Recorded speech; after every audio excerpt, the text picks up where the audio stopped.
Hey, what's up, you guys? Welcome to another video. My name is Lana for those that are new, and if you are returned, welcome back. Today, instead of the traditional y'all riding with me as I do my orders, since I kind of got a late start, I started at 4, it's 6 now, and it's kind of dark, so I'm just like, you know what, and I don't think I'll be working too much longer, so I'm like, you know what, while I'm waiting, let me go ahead and take some time and finally film this Q&A video that I have been meaning to film for you guys. So a lot of you guys have asked me questions in my videos in the comment section, and I also created a community post where I told you guys to ask me any questions that you had, and I will go ahead and answer them in a video. So now I can finally answer the questions. I collected all of them. They're a good amount. Some are duplicates, so I'm going to go ahead and try my best to just answer all of the questions. And if you have any more questions after this video, go ahead and add the comment below and I will do a part 2 to this. So I've been driving for Spark for a little over a year and a half now, so I think I kind of got the lay of the land. So I just like to share my information and my knowledge that I get with you guys. So let's go ahead and get started. All right, question number 1. Can you tell me how you know when you get a round robin offer?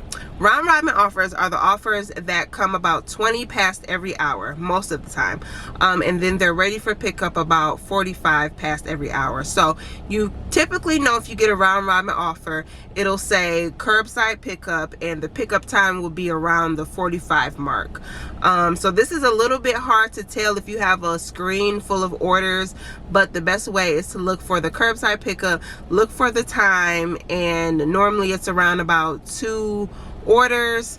So that's how you can tell if it's a round robin offer. If it's not a round robin offer, a lot of times it'll say curbside ASAP, it'll say express, or it'll say shopping or in-store pickup. So just kind of look for the curbside and then the 45 timestamp. That's how I kind of tell if it's a round robin offer. Okay, the next question is, does Spark automatically take out taxes, or are we, the Spark drivers, responsible for taking out taxes ourselves? That is a very great question, and I'm actually going to create a video just talking more about it because I know tax time is coming up. So for any of you guys that are starting Spark, I'll give you guys that information. But the simple answer is no, Spark does not take out taxes. So it is our responsibility as drivers to make sure we are setting aside that money for taxes come February. So one of the best things that you can do is you can get a mile tracker, which will essentially track all of your miles, and it'll add up your deductions. It'll tell you how much you should set aside for taxes for that week based on how many miles you went, how much your pay was, and different deductions that you may have. So I use an app called Stride. It's a great app. There's also an app called Everlance, and it's a bunch of other apps that you can use, but I would definitely suggest you getting a mile tracker that can kind of help you with that, so it takes the guesswork out of it. But yes, you guys are responsible for putting aside the taxes yourself. Also, I get a lot of questions. One of the videos where I talk about the best strategies that I have, and I'll go ahead and link it in the iCards above, but one of the strategies I talk about is turning on airplane mode, and there is a lot of controversy and a lot of debate, but I'm just going to give you guys the information, and you can do what you want with the information. So basically with airplane mode, or when I talk about I'm turning on airplane mode, I'm just using airplane mode to check in early. So typically airplane mode kind of bypasses the Spark system. You know, if you get an order and you check in before the 40 mark, it'll tell you, you'll get a little message and it'll say it's too early to check in. So if you get that message, a lot of times you just have to wait until the 40 mark. But a lot of times my orders are ready and I'm kind of just sitting there. So I like to kind of be making money and moving. So what I do, and I don't do this all the time, and I only do it if an order is ready, but I'll go ahead and turn on my airplane mode, and then I'll go ahead and swipe, and it lets you actually check in early, confirm your parking spot, and all of that. So like I said, it's controversy behind it. I have gotten so many people say, don't tell them that, it'll get you deactivated. I have never known anybody to get deactivated for it. I know a lot of the drivers in my area use it, but like I said, just use it responsibly. I don't want nobody coming at me. I'm just giving you guys information. Like I said, you don't have to use it. You can use it, don't abuse it, you know, do with it what you want, but that is what airplane mode does. So the next question is Spark delivery like DoorDash? Does the customer tips and payments go through before you pick up the order and deliver?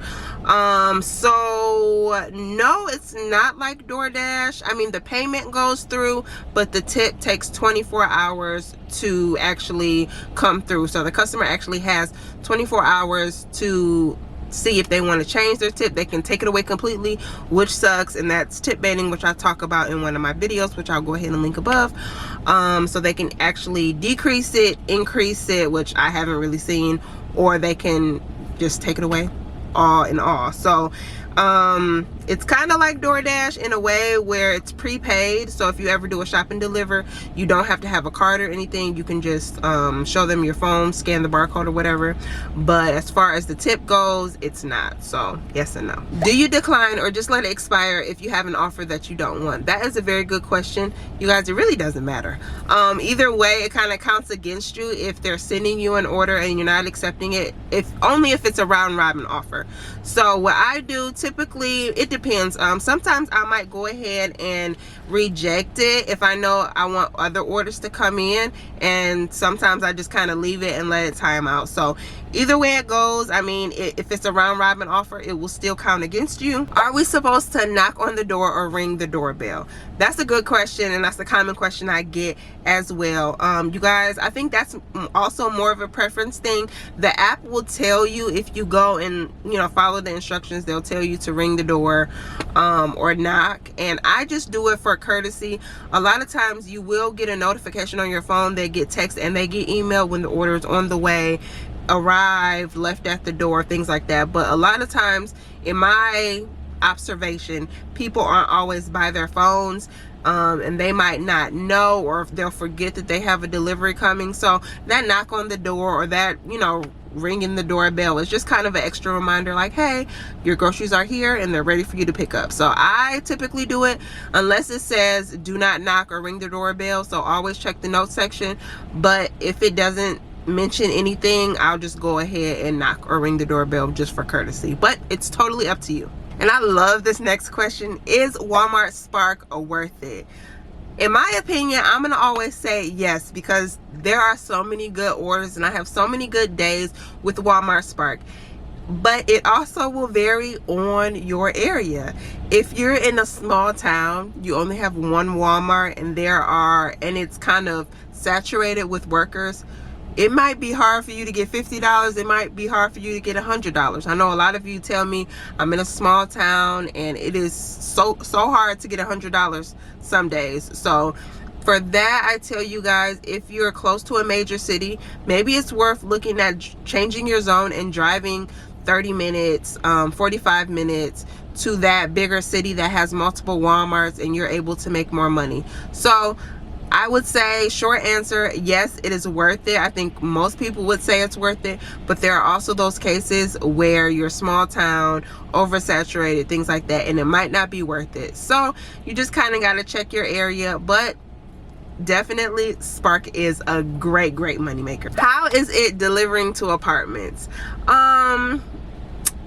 It's not bad for the most part. Like I said, I look deep into the order before I accept it. If it is going to an apartment, I make sure to see if there are any cases of water or heavy objects or heavy items. So I have seen apartment orders, and when I first started, you guys, I was just accepting anything, and I learned quick to check those addresses and check the item counts, because I had this one apartment that I was delivering to, 2 cases of water, and they had about 90 grocery items. When I tell you guys I had to park, and it was like not like a straight shot, I had to park and walk, and then I had to walk up the stairs, around, and come through. It was the worst apartment experience of my life. It took me probably about 15 minutes to complete it all, with going back and forth up the stairs, around, doing all of that. Y'all, I was so tired. That was it for the day. I had to stop because it was just so ridiculous. So after that experience, I quickly learned to check to see if it's an apartment, and check to see how many items. And now my rule of thumb is I do not take apartments if they have waters, large items, or if they have a lot of groceries, because a lot of times you cannot tell before you accept it, and it's not worth it in my opinion. It's just not. Do ASAP orders affect your metrics? No. ASAP orders and like the any express orders or ASAP orders, those orders don't count against you if you don't accept them or not. They just kind of want to get them out, so they'll keep sending them to you and keep sending them to you, but ultimately they don't affect your acceptance rate. Do you need to have the customer sign when delivering an order?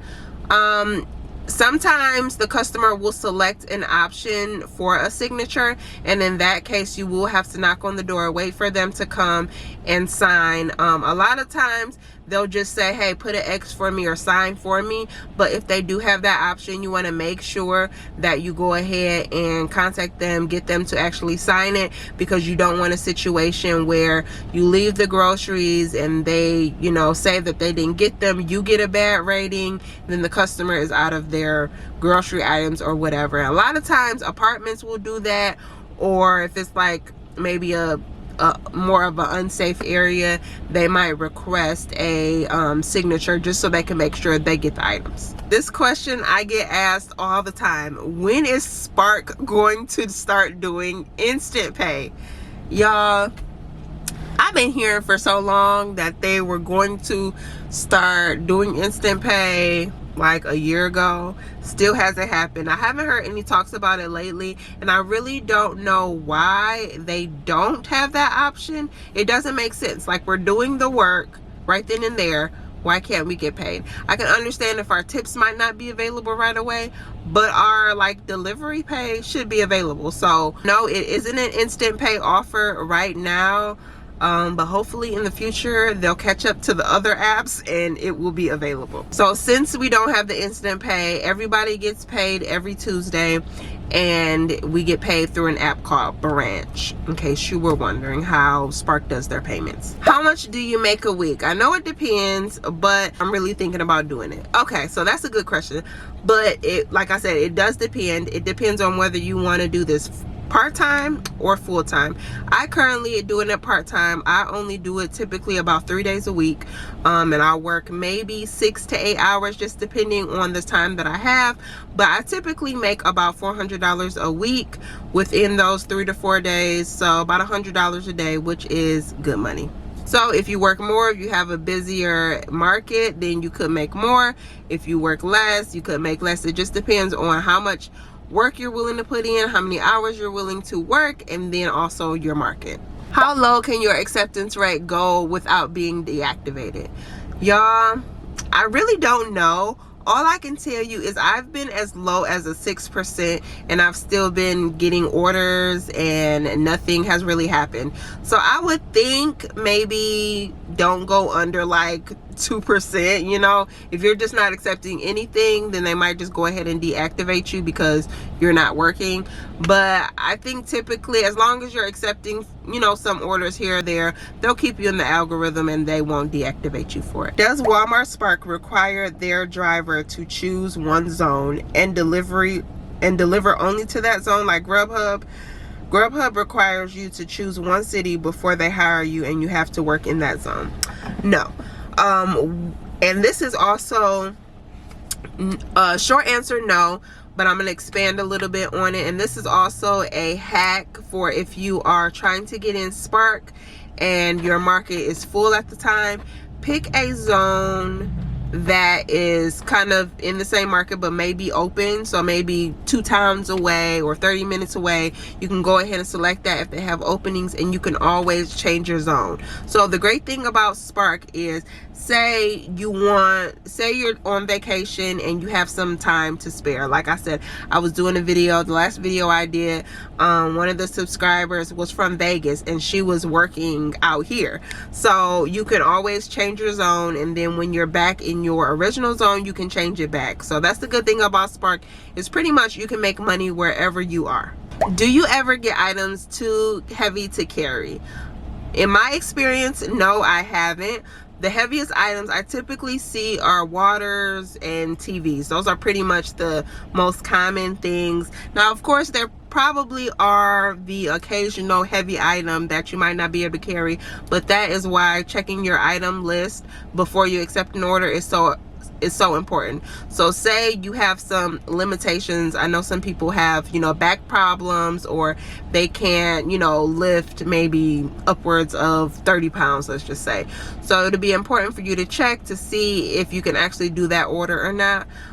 They have started putting heavy pay on there, so they'll tell you if it's like an extra large item, or if they have multiple cases of water or something like that. They do tell you, but you still have to be on the lookout for those items. How long after delivery do you see total earnings including tip? You see your delivery fee right away as soon as you close out that order, but you don't see the confirmed tip until 24 hours after you deliver it. So say I do a delivery at 6:30 today, I won't be able to see if that tip actually came through until 6:30 tomorrow. Can you deduct your phone bill? Yes, you can deduct a portion of your phone bill. You can't deduct the whole thing, but say if you work a whole bunch, or if you're working full-time or even part-time, you know, you can deduct half of your phone bill or a quarter of your phone bill, or however much you use. But yes, you can deduct your phone bill, and that is a great way to kind of get some of that money back. All right, you guys, so hopefully I answered some of your most common questions that you're wondering. If you're a newbie, this will be a great video to kind of watch and revisit. And I had a good time answering these questions, and it killed some time while I'm waiting for this order. So guys, hopefully you enjoyed this video. If you did, make sure you give it a thumbs up. If you have any other questions that you're just not thinking about, or maybe you didn't get to comment before, go ahead and comment below, and I will make sure to do a part 2 to this. And I will see you guys in the next video. Bye guys.